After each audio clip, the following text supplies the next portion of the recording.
All right, welcome to the Carl Jackson Show podcast, your daily dose of objective truth in a world of confusion and lies. So George Santos has been expelled from Congress. So this is pretty amazing. America is in a crisis. We have an invasion at our southern border. Biden is in severe mental decline, which begs the question, who's really running the White House? There's more evidence that continues to surface that the Biden crime family is corrupt as hell, with 150 SARS reports that are out. We have Biden inflation that is making the dollar weaker, making it harder for you to buy food and gas and even to be able to afford homes. Also, we have a woke military. We have Dems that are attempting to trans your children. They're weaponizing the DOJ against conservatives and religious people. They've transformed, the left has, our election system. They've colluded with big tech to censor us. But hey, nothing to see here. We got to get rid of George Santos, right? Oh my freaking God. We do not have an opposition party in Washington, D.C. Guys, today's show is brought to you by MyPillow.com. Please, Mike Lindell, right now there's some great deals going on right in time for Christmas. You have the MyPillow 2.0, buy one, get one free. Giza Dream Sheets that are 50% off. Peruse the website, MyPillow.com. Use the promo code CARL, C-A-R-L. If you go to MyPillow.com, click on the radio podcast square, enter my name, and all of the deals that are available will become available to you. Or if you prefer, give them a call, 800-858-0263. Again, that number, 800-858-0263. All of My Pillow products come with a 10-year warranty, a 60-day money-back guarantee, and I'm telling you, these discounts are so deep, it is unbelievable. So check them out, MyPillow.com. Also, subscribe to the podcast wherever you go to get your podcast, Apple, Google, Spotify, YouTube, Rumble. Please rate and review. Review us on YouTube and Rumble. That's going to help us to move up the charts. We would certainly appreciate that. Por favor. All right. Also, all things social media at The Carl Jackson Show is where you can find me. I like operating on Twitter a lot, so that's where I am the most. Also, check me out on Instagram, all right? I know we've been a little slow there, but we're going to be putting stuff up, so please check us out on Instagram, Facebook, True Social, and Getter at The Carl Jackson Show.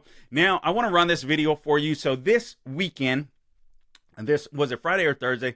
Can't remember which. I believe it was Friday. The Republicans elected to expel George Santos from Congress. And now I know what you're going to say, Carl. It wasn't the Republicans. I mean, it was many Republicans, but mostly it was the Democrat caucus that decided, or conference that decided to remove George Santos from. No, they couldn't do it without the Republicans. So I'm going to absolutely go through this. You guys heard the beginning of my show.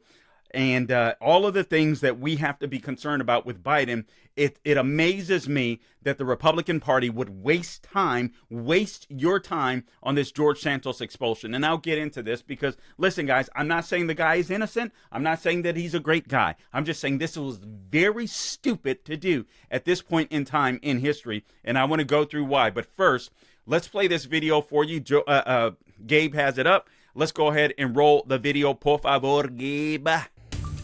In your national headlines this morning, former Congressman George Santos is now threatening revenge on his former colleagues in Congress. This comes after he became the 6th House member ever expelled from the House. Aaron Gilchrist has the latest. One day after George Santos' historic expulsion from the House of Representatives, Congressman, what do you say to your constituents? Excuse me. You guys got to get out of my way. Santos making clear he's not going away quietly, taking to social media and going after his former colleagues, promising to file Monday morning ethics complaints against New York Republicans Nick LaLota, Nicole Malliotakis, and Mike Lawler, as well as New Jersey Democrat Rob Menendez, each of them dismissing Santos' threat, Malliotakis' office saying he is a scorned and known serial liar. A Menendez spokesman saying, "We will not expend any energy responding to his Botox-fueled fits of rage." 311 House members voted to remove Santos on Friday, 105 of them Republicans. His name almost immediately removed from his now former House office, moments before the locks were changed. The ouster coming on the heels of a House ethics report that said he used campaign money to pay for designer clothes and casino trips, and after federal charges that he defrauded donors and laundered campaign money. Santos has pleaded not guilty to all of the charges. He needs people I can work with, and George Santos just took up space. New York's governor saying she'll announce a special election date to replace Santos soon, a crucial contest that could narrow the GOP's already razor-thin margin in the House. Voters in the Empire State's 3rd Congressional District seem ready to move on too. I'm hoping that both sides vet their candidates very strongly so we don't have to go through something like this again. I want you to keep in mind what you just heard from the nanny of New York, Kathy Hochul. Kathy Hochul is going to be replacing George Santos, at least temporarily, with a Democrat. She's going to be filling the seat with a Democrat. Guys, these Republicans are ignoramuses. I understand. Listen, I understand. I'm a Christian. You want to do the right thing. You want to do the moral thing. We do have a system and a set of laws and set of rules that we can follow that are within our system. First off, George Santos wasn't convicted of jack crap yet. Also, it's been the DOJ that's been investigating him, and I'm not saying that this guy is ethical by any stretch of the imagination. I'm not saying this guy is moral. For God's sakes, he wears lipstick. All right, so I'm not saying he's moral. The bottom line is the guy has not been convicted. You have Senator Bob Menendez that is still sitting in the Senate waiting to see whether or not he is going to be convicted. All right, and meanwhile, he's still doing his job. George Santos should have been doing the same thing. I know the Republicans in New York think they're doing the Republican Party a service, but I'm telling you, as a whole, they are doing the Republican Party a major disservice by kicking this man out of the United States, out of Congress. We already have a razor-thin margin to get anything done in Congress. We're not getting much done at all, which I'll bring the case to you in just a sec. We're not getting much done at all, and now we've just made it even harder for ourselves. So here's the dilemma for these New York Republicans, right? All right, so they're disgraced. They're embarrassed. They're embarrassed by George Santos, but apparently they're not. They're not disgraced. They're not embarrassed by Biden's influence peddling schemes. These Republicans aren't embarrassed by Nancy Pelosi and her insider trading. Given I know she's out of Congress right now. What about Adam Schiff? What about Adam Schiff and the Russia collusion hoax and the Ukraine fake impeachment trial? What about Eric Swalwell sleeping with the spy? What about Dianne Feinstein before she passed away and it was discovered that her chauffeur was a freaking Chinese spy? What about Rashida Tlaib that seems to be a spokesman for Hamas? No word there. No word there, but we're worried about George Santos. We're worried about George Santos. This is what's going to happen to the Republican Party. This is what's going to wind up happening. They think that they're doing the right thing. You know what's going to happen? People are going to get sick and tired, as we already are, of watching a Republican Party that refuses to stand up and fight. And instead of going after Democrats, they go after the right. We go after our own every single time, and it does not make any damn sense whatsoever. It is insane to me that they continue to do this crap. And I'm not sitting here defending Santos. I've spoken to Santos a couple of times. Seems like a really nice guy. I don't know the details of all of the alleged corruption and all of that kind of good stuff. If it comes out, if it is proven beyond a reasonable doubt that he's guilty of these crimes, then he will pay or he will suffer the consequences for those crimes. But just like you and I, if we were getting arrested for something, but we got to bail out of jail, we would continue with our jobs for the most part. We would continue with our jobs. We would pay our court fees until we would go ahead and fight the case. The same is true with Santos. If people wanted Santos out of office, we have a process called elections where the voters could get to decide whether or not they wanted to kick him out.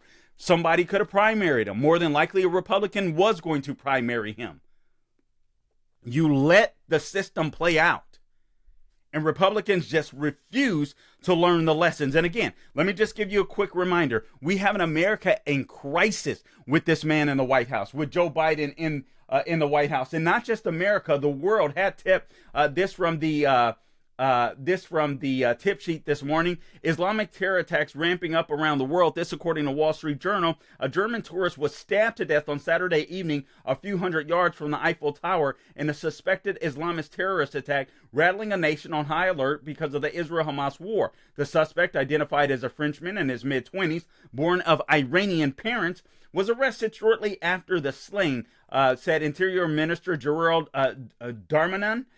France's counterterrorism prosecutor opened an investigation, says here. Authorities in a number of European countries fear the war is stirring Islamist extremists on the continent to plan attacks. The French government raised the terrorism alert to the highest threat level in October after an Islamist radical stabbed a teacher to death at a high school in the north of France. Prosecutors said the assailant, in that case, a refugee from Russia, was motivated by the deaths of Muslims across the world, not specifically in the Gaza Strip or the West Bank. Carl, what does that have to do with Biden and the feckless administration? $6 billion, all right?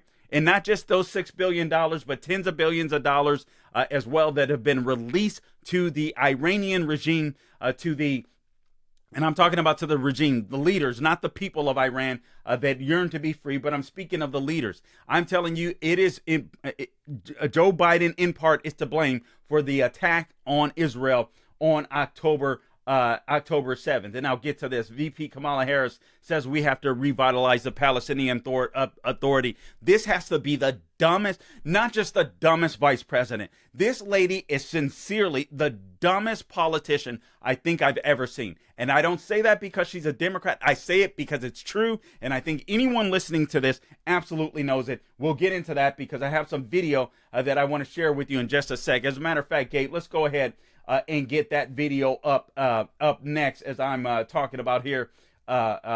George Santos. Congress blocked $6 billion. Biden unfroze for Iran, so that's good. All right. So President Biden is facing a humiliating foreign policy setback as $6 billion he used to leverage the release of 5 imprisoned Americans from Iran could be frozen. Lawmakers, including members of Biden's own party, voted on Thursday to approve a bill that would permanently freeze the funds, which were unfrozen by the White House in September as part of a controversial deal. The bill, named the No Funds for Iranian Terrorism Act, finally, a good name. You just had to be straightforward with these names. Passed in a 307 and 119 vote, which was approved by almost every Republican, and 90 Democrats even have come on board.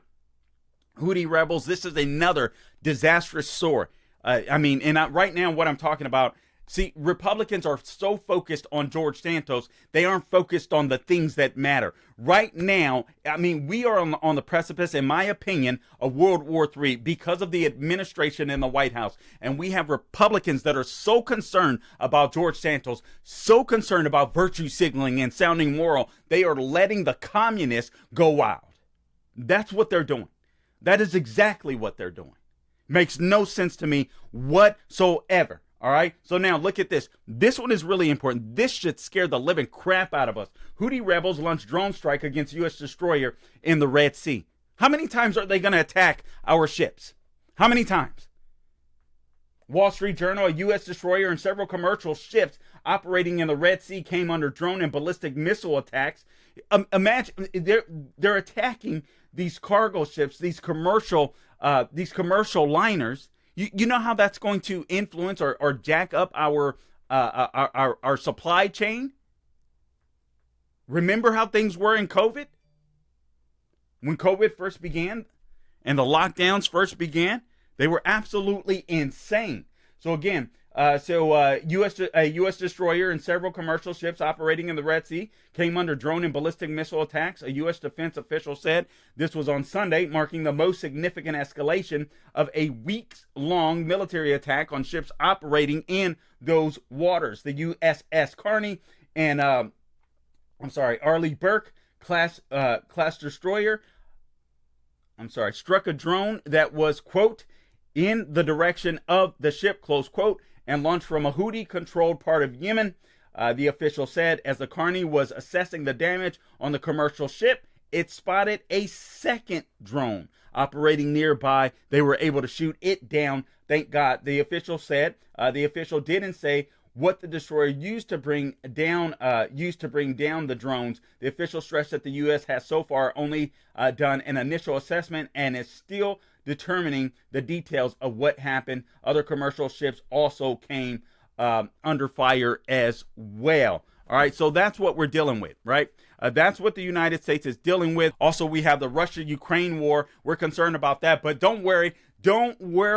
Republicans have it all under control. We have absolutely handled George Santos. So you saw what they did to George Santos. Again, these are the crises that we're under. I just mentioned to you some of the foreign policy threats. Now, consider this, what I open up with. We have an invasion at our southern border. Any word from the Republicans? How we're gonna leverage the left or leverage Biden to make sure we seal that up? Or did we just lose our leverage when we needlessly pushed Kevin McCarthy aside? Now, I'm utterly convinced that was a total waste of time at this point. I love Matt Gaetz. Say what you will. That was a freaking total waste of time. We didn't get anything done. We didn't get any wins. No wins whatsoever. None. Nada. Just a big freaking show. Oh my God. Biden is in severe mental decline, which begs the question, who's really running the White House? I'd like to hear Republicans ask that question. Who's running this freaking White House? There was another video. I forgot to get it up. I forgot to get it for Gabe here. But there was another video. Joe Biden was somewhere over the weekend, and literally he had to be directed as to where to go by his wife. And the guy isn't there. It's plain and simple for everyone to see, and obviously the people around the world, our adversaries and our allies alike, are watching this nonsense. Guy's in severe mental decline, and he's supposedly running the White House. Then we have more and more evidence that continues to emerge about the Biden crime family and the suspicious activity reports. You know, when you get suspicious activity reports, you know what those are. Literally, that's when you are wiring money, you know, whether it be across state lines, whether it be country to country, so on, etc. It's what mobsters used to do to hide money. And they would have a few of them, you know, big payouts and stuff like that. Biden has 150. Right now, there are estimates that his crime family, he's the CEO, and then his president, Hunter, have made upwards of $50 million being completely corrupt. And this was while he was vice president. I mean, this just absolutely astonishing to me. Biden inflation. Guys, things getting cheaper for you? Everywhere I go, things are more expensive. And this guy is still fighting to destroy energy right here in America. Biden is. It's absolutely insane. We have a woke military now. You can't afford to buy a house. First-time home buyers can't afford to buy a house. But don't worry, we've just tackled the George Santos issue. We've got that under control. So everybody's, you know, Gabe, does your pocketbook feel fatter now since they got George Santos, since they kicked him out of Congress? You feeling richer? Yeah. All right. Man, attempting to trans your children, you know, woke military. They've weaponized the DOJ. You see what they've done to Donald Trump. Quite frankly, you see even on a state level what they've done now. If you watch the fall of Minneapolis.com or you watch my podcast last week about Derek Chauvin, clearly the guy is innocent based on the charges that were brought against him. Our election systems have been transformed in the last couple of years. You've seen the left collude with big tech. You've seen, you know, Elon Musk. Thank God Elon Musk purchased Twitter, or formerly X, now formerly known as Twitter. And Matt Taibbi, Schellenberger, and all of these journalists that were willing to do the hard work to reveal the corruption between the FBI, DOJ, and some of these, whether it was Twitter, whether it was Facebook, and all of these organizations. So it's pretty amazing. It's pretty amazing. So instead of taking these crises seriously, the left is taking George Santos seriously. So they got to expel him. They colluded with the Democrats to expel him. You heard the numbers in the video, 311 to 104. He's the third member to be expelled since the Civil War, the sixth member in total. The DOJ has indicted him on charges that are related to, as you heard in the video, identity theft and wire fraud and other crimes as well, but he has not been convicted. Again, this is a man who I am not saying is perfect. I'm not even saying he's innocent. I don't know if he's innocent of the charges or not. I don't know if he's guilty of the charges or not. It appears as though he's been unethical by all reports, but I want to hear the evidence, and if worse comes to worse, this guy, because that is our system, whether you like it or not, that's our system. The guy should be tried and convicted before he's sent to the sharks. And that's exactly what the GOP did while they pat themselves on the back. And then Nancy Hochul gets to good Lord, put in a new congressman. Absolutely insane. It's just, it's so stupid. It's mind numbing. It is so stupid. It is mind numbing. It really is. I can't. God Almighty, we just need an opposition party. And guys, this isn't me saying don't vote for Republican. All right. This is me saying vote for the right Republican and then stay on their behinds and make sure they do the work that they need to do. Dems get away with murder, with absolute murder. I've already mentioned it. All these other people, Biden, influence peddling. It looks like we are getting closer to impeachment inquiry. How long have we been saying that? But allegedly that is in the books. Let's see. I did see that somewhere on the tip sheet. All right. Speaker Mike Johnson, hat tip to Just the News, has enough votes to open impeachment inquiry against the president. So House Speaker Mike Johnson said during a Fox News interview on Saturday that he thinks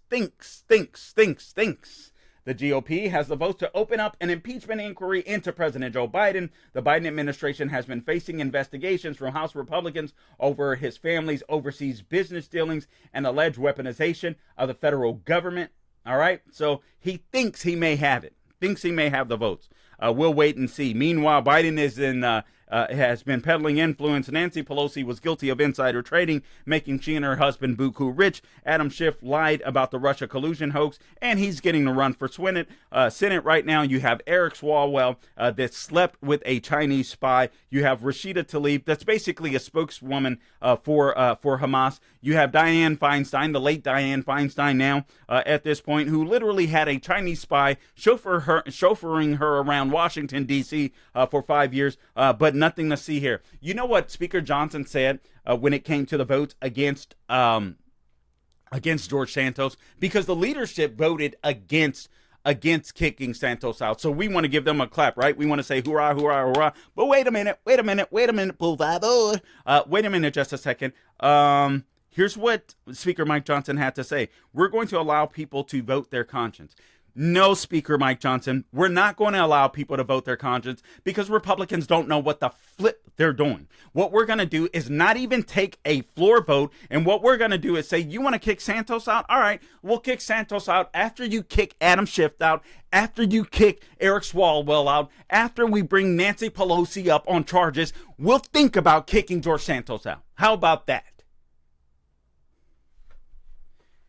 I'm just so tired of this bullcrap, because everything that we've been through, and I have no confidence. No, frankly, I'm sorry. I know I'm going to piss some of you guys off, but I'm going to tell you the truth. I have no confidence that we have a Republican Party even willing to turn this country around. And it doesn't matter who's in the White House. I'm sorry to be the ones to tell you. We are so far gone. It's not, if you think it's just going to be a president to turn this stuff around, I got a bridge that I want to sell you somewhere. I don't know. It's not going to happen. A president, I don't care if it's Trump, I don't care if it's DeSantis, is not going to be enough. If you have a Congress as weak as this, and then let's say Trump is the president, he gets in. You have a Congress as weak as this, what is he going to be able to accomplish? He'll be a lame duck right away. 6 months, a year, maybe tops. And then these weaklings will basically start running against him. And then the media is going to continue to attack him. And by the way, actually what I'm going to do, Gabe, I'll just save that podcast for later. Later on, I'm going to do a podcast. I was going to include it in this one, but I'm going to do a podcast, something that Jen Psaki said over the weekend on her show. No conservative is getting this right. She is baiting Donald Trump, and he is falling for it. I'll explain that in a later podcast. It'll be out by tomorrow, or first thing tomorrow. You'll be able to check that out. All right, let me just read this last part to you, because you it's mind-blowing. This is hat tip to the Federalist. Sean Fleetwood had a great column on this, but he writes this: as mind-numbingly moronic as Friday's vote is, or to expel Santos, it's hardly the first time Republicans have gone out of their way to side with Democrats and ignore the priorities of their voters. Not long after Johnson was sworn in as Speaker, for example, House Republicans surrendered on a major spending fight that they gave Democrats pretty much everything they wanted, while the GOP voters got squat. That's what happened. When Speaker Mike Johnson came in, remember, all of a sudden we were going to do some cuts and things were sounding good, and then all of a sudden, lo and behold, he didn't do jack squat. He acquiesced to the Democrats and to the rhinos. Meanwhile, you have Senate Republicans as the Federalist Rights under the leadership of Mitch McConnell that colluded with Democrats to fund Biden's tyrannical government. So there's no accountability except for a few that are speaking out, like the Senator Ron Johnsons, the Josh Hawleys, the Ted Cruzes, the Mike Lees, the Senator Rand Pauls. Very few that are speaking up against the tyrannical government that we are currently living under with the Biden administration in charge. But you have Republicans like the Mitch McConnells that are colluding with them, that are doing nothing to stop the weaponization of the DOJ. They declared war on the institution of marriage, the Biden administration did, and religious liberty. They've targeted already Second Amendment rights, and Mitch McConnell and some rhino Republicans, and I shouldn't say rhino, it's such a stupid term because unfortunately this is what the Republican Party gives us. And if that wasn't bad enough, the Federalist Rights Republicans in the upper chamber are preparing to side with Democrats yet again to effectively kill Alabama Senator Tommy Tuberville's protest of the Pentagon's unlawful and immoral abortion policy. So the harsh reality is we do not have an opposition party in Washington, D.C. The only way we're going to have an opposition party, listen to me, because there is a remedy, all right? There is a remedy. I don't want you to get totally discouraged. I'm just a little PO'd here, to be frank with you. We the people have to hold these politicians accountable. Guys, that's why, and I know some people don't like me for saying it. I don't care. I'm saying it because I love you. That's why I don't kiss Trump's booty. I don't kiss DeSantis's booty. No politician. You're the boss. And if you don't hold them accountable, they won't do what you need them to do. It's as simple as that. It's one of the reasons why I am one of the only radio hosts that you'll hear say that I want a debate between Trump and DeSantis. I think either candidate is pretty good, but what I want is I want them to get tougher. I want them to focus on us and tell us what they're going to do for us. I don't get into the personalities, man, because they come and go. They come and go. And then when they go, we're stuck with the Republican Congress like this. Oh, my God. All right, listen, guys. I appreciate you tuning in to this edition of the Carl Jackson Show. Please, again, subscribe to the podcast wherever you go to get your podcast, Apple, Google, Spotify, YouTube, and Rumble. Por favor. I'm trying to practice Spanish, Gabe, since so many illegals are coming into the country. I figure I better start learning. Otherwise, you'll have the inside lane on me. So what I'm trying to do is make sure that I learn as quick as possible. All right. Also, what else do I want to say? Oh, mypillow.com, promo code Carl, por favor. Christmas is coming up soon. Deals that are over 50% off, in some cases over 60% off. Radio Podcast Square, enter my name, Carl, C-A-R-L, or give them a call, 800-858-0263, 800-858-0263. And until next time, guys, do not grow weary doing good. God bless. Make sure you check out my podcast later as well, because I am going to be talking about Kamala Harris's very stupid statement where basically she and the Biden administration are encouraging Israel to basically allow to revitalize the Palestinian Authority, the PLO, a terrorist organization, to get Gaza under control. If these aren't the dumbest people on the planet, I don't know who is. Anyway, we'll get into that podcast later. But until next time, if I didn't already say it, do not grow weary doing good. Keep doing good. Hold these politicians accountable. And I'll see you next time.